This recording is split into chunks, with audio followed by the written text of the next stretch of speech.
warahmatullahi wabarakatuh. Waalaikumsalam warahmatullahi wabarakatuh. Gimana kabarnya pagi ini? Sehat? Sehat, alhamdulillah. Ya. Pagi ini siapa yang tidak hadir? Agus, Pak Agus sakit. Agus, kenapa Agusnya? Sakit Pak, masuk rumah sakit kemarin itu Pak. Oh, siapa lagi? Ada lagi? Padel, Pak, Padel. Nama Padel? Bapak Hari. Putus cinta. Ya. Oke, alangkah baiknya sebelum kita mulai pembelajaran, kita berdoa terlebih dahulu. Mungkin berdoa boleh dalam hati aja. Oleh Dimas boleh dipimpin? Baik Pak. Mari teman-teman, sebelum kita memulai pelajaran pada hari ini adalah kita berdoa. Berdoa menurut agama dan kepercayaan masing-masing. Berdoa dimulai. Amin. Doa selesai. Ya, silakan duduk lagi Terima Mas. kasih Pak. Oke.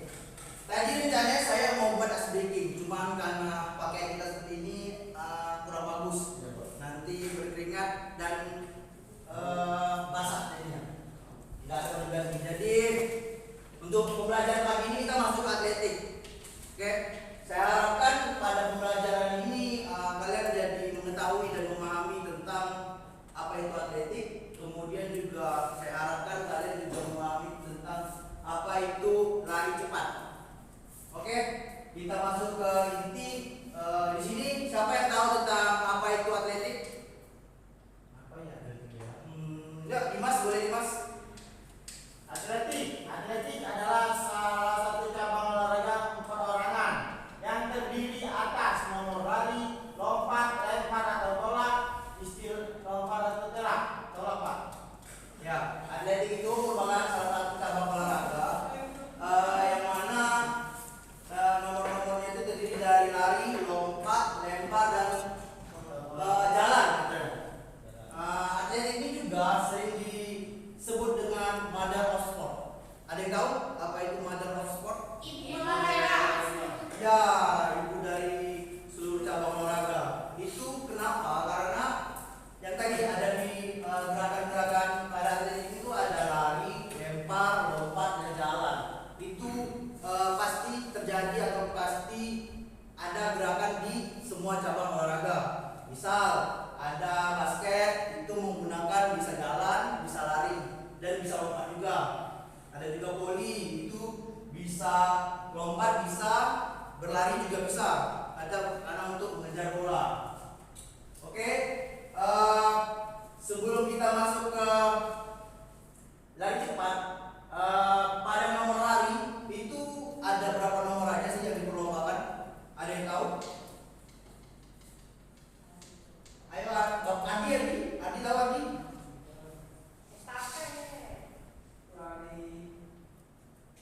Pada nomor lari apa aja yang diperlombakan?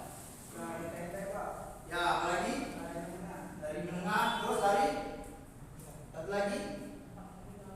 Lari gawang, ada lagi? Maraton masuk. Ya, lari jarak jauh. Pada nomor lari ini ada lari cepat. Lari cepat itu terbagi atas 3 jarak. Itu ada lari 100 meter, ada lari 200 meter, dan ada lari 400 meter. Ada yang tahu jarak pada lari jarak tengah? Boleh disebutkan? Siapa? 800 sampai 3000, Pak. Kalau lari jarak menengah itu 800 sampai 1500 saja. Kalau 3000 itu sudah masuk ke lari jarak jauh. Lari jarak jauh itu juga ada lari jaraknya itu ada 3000, 5000, 10000, half marathon dan maraton. Di sini ada yang tahu jarak maraton Saya Pak, berapa? 21 km Pak. Half maraton. 21 aja. Ada koma-komanya nggak? Tidak tahu Pak. Tidak tahu. Oke. Jarak lari half marathon itu 21,1 kilometer. Dan kalau untuk maraton itu 42,2 kilometer. Oke. Kemudian kita masuk ke lompat. Ada yang tahu nomor yang sering diperlombakan pada nomor lompat? Apa-apa aja? Yuk, boleh disebutkan? Saya lagi Pak. Ya, silakan. Lompat jauh, lompat tinggi, lompat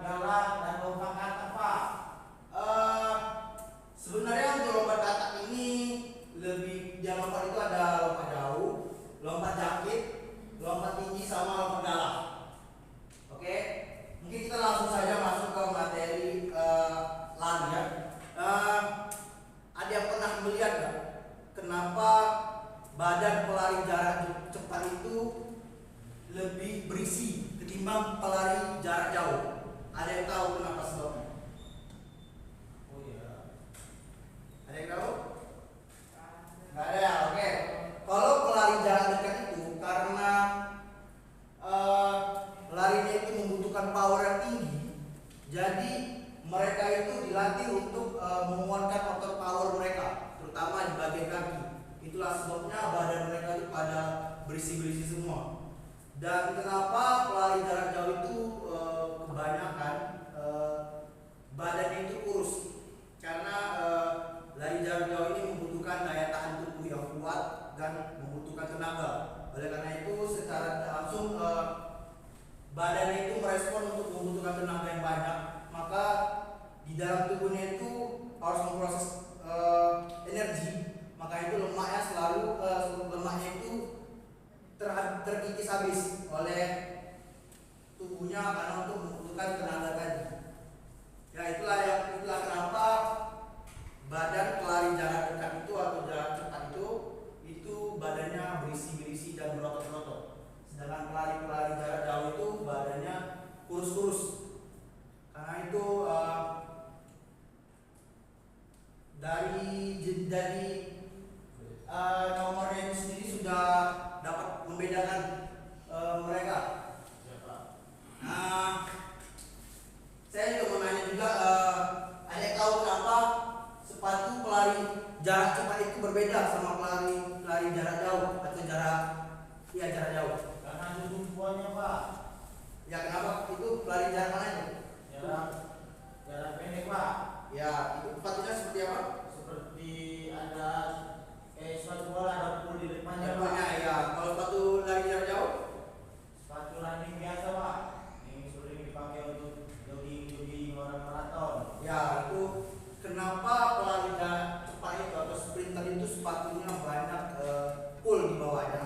Itu karena mereka itu kan membutuhkan power yang tinggi dalam berlari. Karena itulah kenapa di bawah sepatunya itu ada pul untuk mencengkram tartan tadi.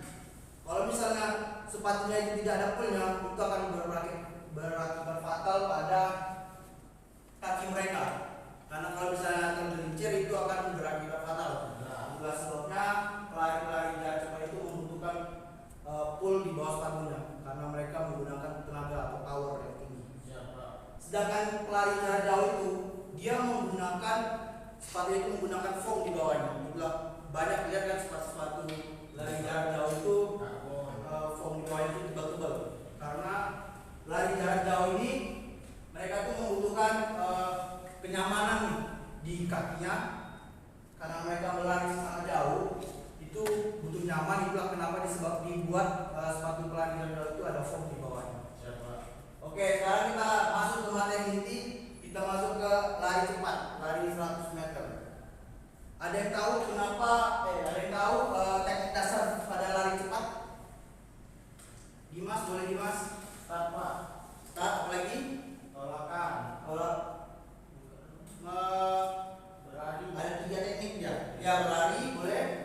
Dan Terakhir, finish Pak. finish ya. Pada lari cepatnya ada terdapat 3 teknik, yaitu teknik start, teknik berlari, dan teknik finish. Sekarang kita masuk ke teknik start dulu. Pada teknik start ini, siapa yang tahu apa saja teknik start yang digunakan pada lari? Ada berapa teknik? Ada berapa ya teknik?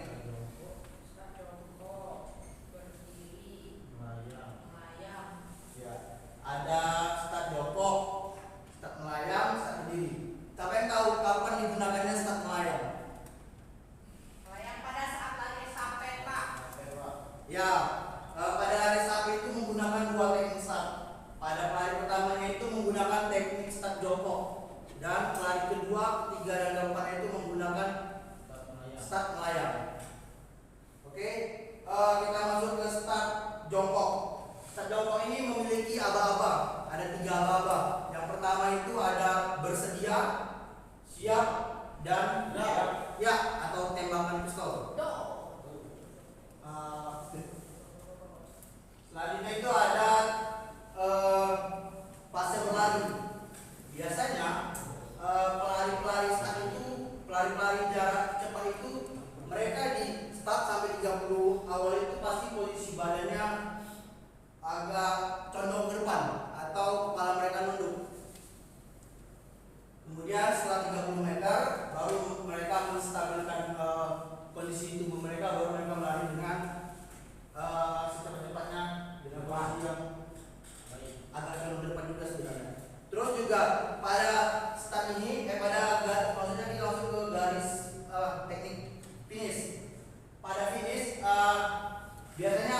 yang digunakan oleh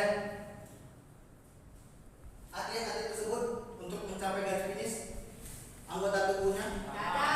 Ada kaki, Tangan. kepala, Tangan. Tangan. tangan. Kaki. Juga. Ya boleh.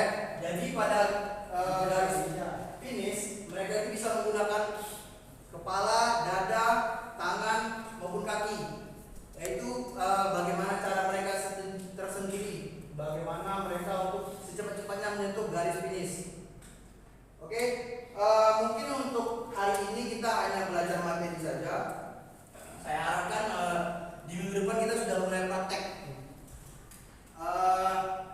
Dari pembelajaran kita tadi, apa yang dapat kalian semua simpulkan? Boleh satu orang berbicara? Ya boleh Adi. Adi. Ayo. Apa yang sudah kamu pelajari tadi? Yang materi tadi tentang cabang-cabang dari atletik, Nah, terus bagaimana start di dalam lari jarak pendek. ya. Dari pembelajaran tadi, semoga kalian sudah bisa mengetahui nih apa yang tentang atletik secara singkat, kemudian secara pendek. Jadi minggu depan kita sudah masuk ke materi praktek. Jadi diharapkan untuk tugasnya kalian silakan melihat di YouTube bagaimana cara melakukan start, fase berlari sama finish. Jadi tugas kalian itu kalian perhatikan, nanti minggu depan kita praktekkan. Oke? Karena tadi kita di awal sudah diawali dengan doa, mungkin di akhir ini kita berdoa lagi untuk menutup pembelajaran kita. Boleh Dimas, pimpin kembali Dimas. Oke, baiklah teman-teman sekalian, sebelum kita mengakhiri pembelajaran pada hari ini, ada baiknya kita berdoa.